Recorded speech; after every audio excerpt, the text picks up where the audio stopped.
Why, you guys? CNN just exposed Kamala Harris for taking credit for Trump's work.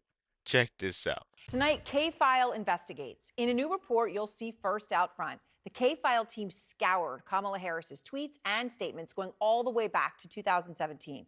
And what they found was more than 50 instances of Harris slamming Trump's border wall. But now, new Harris campaign ads actually showcase that very wall. Wait a minute. So, guys, it's starting to look a lot like whatever Trump does, she thinks she could do better. Trump says he wants to tax people. Now she wants to tax people. But she's not gonna go about it the right way. That's the one thing. She's not gonna go about doing anything that Trump did the right way.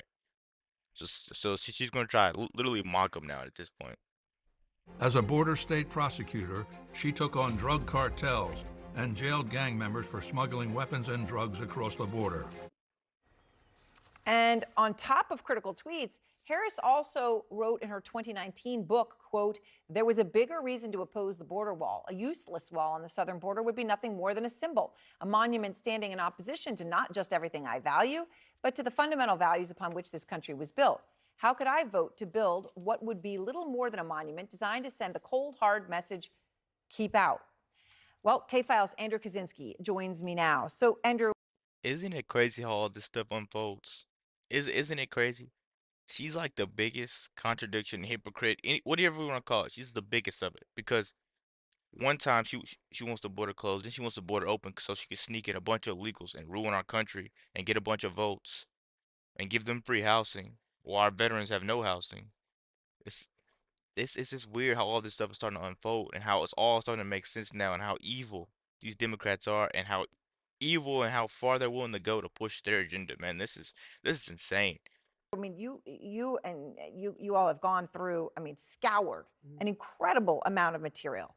Tell me more about what you found. Yeah, that's right. We found more than 50 of those tweets criticizing the border wall before she used that in her ad. And I want people to take a look at just a few of what she said here. She called it wasteful, useless, a waste of taxpayer money, a vanity wall project, a wasteful border wall, a stupid wall, a medieval vanity project, and an unnecessary wall. And those are really just, I mean, there were more, there's just like 10 or like 50. But there was really a lot of this was the common refrain during the campaign. You read that quote where she said it was against everything that not only she stood for, everything America stood for, but and she brought this up a lot. Take a listen to just one instance of that in 2019.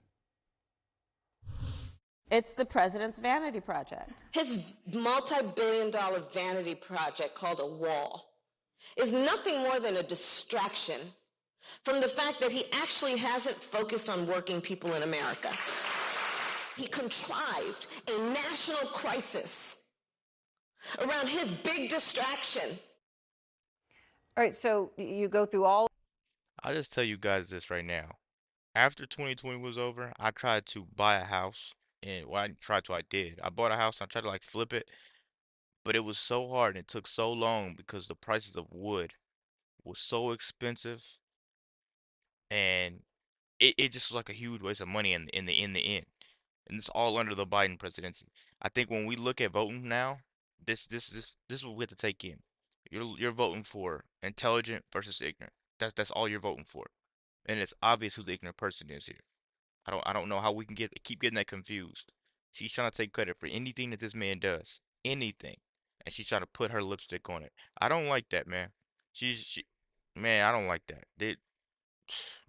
Let's keep going. Of that, you've got all the tweets, and yet all of a sudden in the ads, there's pictures of the wall, and then you went through to look at that wall. Yeah. Like, what is that specific wall that's in her campaign ads now? And you found something very interesting about this specific portion of the wall. And I think what's also really remarkable about this is, like, I mean, you heard her talking about it there, Trump's wall in his campaign during his presidency. There was really no greater symbol of Trump's presidency than the wall, in the way that Democrats were attacking him over the wall and his restrictive immigration policies. So we looked in that ad, and if you look at it, that exact area of wall is in Sasabe, Arizona, and that is a portion of wall that was actually built by Donald Trump. It was built in an area where there was not previous wall. It was actually pretty controversial when they were building it at the time. So just to see that, and then there are other She's using his wall that he built to say, look at what I did, and basically. and the other images of the wall, we weren't able to pinpoint, but there's telltale signs that that was a Trump wall because there's an anti-climbing plate on top that became popularized during the Trump years. It's really incredible reporting and important. All right, Andrew Kaczynski and K-File, thank you very much. Tonight's breaking news that Liz Cheney. I think we need to look at it like this, guys. Whenever Trump speaks, he's talking about, our economy, our national security, what he's gonna do about crime, what he's gonna do about war, us getting picked on by other countries. He's answering questions. He's talking about what he's gonna do. But it seems like when Kamala Harris talks, it's a whole different ball game. She's flip-flopping, whatever the people want to hear. That's what she's talking about. Whatever the people want to hear, that's whatever she's saying. The people say they want to see somebody black, she's black. They want to see somebody white, she's mixed. They want to see somebody Indian, I'm Indian. It's like she's such a chameleon, and she goes back on everything she says. It's getting out of control at this point, guys. And I think the only way that we could fix something like this, the only way, is if we all just went and we voted and we spread the message to the people that's around us. Because if we don't spread the message to the people that's around us, then how are we going to get what we want? How are we going to wake them up to the truth? Because the truth shouldn't be this blinding, guys. Let's end in this video, and I'll catch you guys on the next one. Let's end this one out. Is voting for Vice President Harris might change some minds, but we won't know about her for a while if it does. What we do know right now is how the race is shaping up in key battleground states, thanks to the latest batch of CNN polling. The latest on that from CNN political director David Chalian at the Magic Wall. It's like a political fantasy of mine to wake up with David and end the day with David. So how tight are the races in the battleground states? Very tight, John. This battle for 270 electoral votes, take a look at this. You will see how tight a race this is. Our brand new polls across 6 states. Now, in 2 of them, we see a slight lead for Kamala Harris in Wisconsin, 50-44. Michigan, she's at a 48-43% advantage there. Those are outside the margin of error.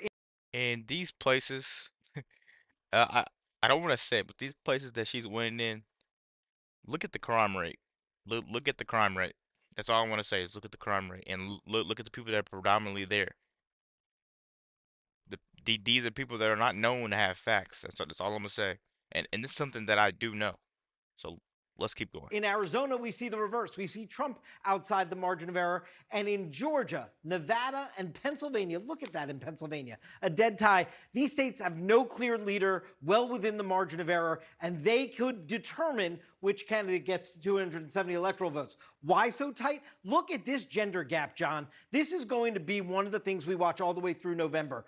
You see here where Kamala Harris extends her advantage with female voters and Trump doesn't extend his with male voters in a place like Michigan. She has a 16-point advantage. She only has an 8-point advantage with male voters. In Wisconsin, 17 percentage point advantage among women for her, 9 percentage point advantage for men for him. Those are the states where she's leading. So that's what she's looking to do. Extend her advantage with female voters in places that he doesn't overperform with male voters. That's key. And then We're gonna end this video off right here, guys. All I have to say is run that through the counter a couple times, and I bet you we're gonna see some corruption. Let me know what you guys think about the video. Be sure to like, comment, subscribe if you're new. And as always, let me know what you react to. We're out.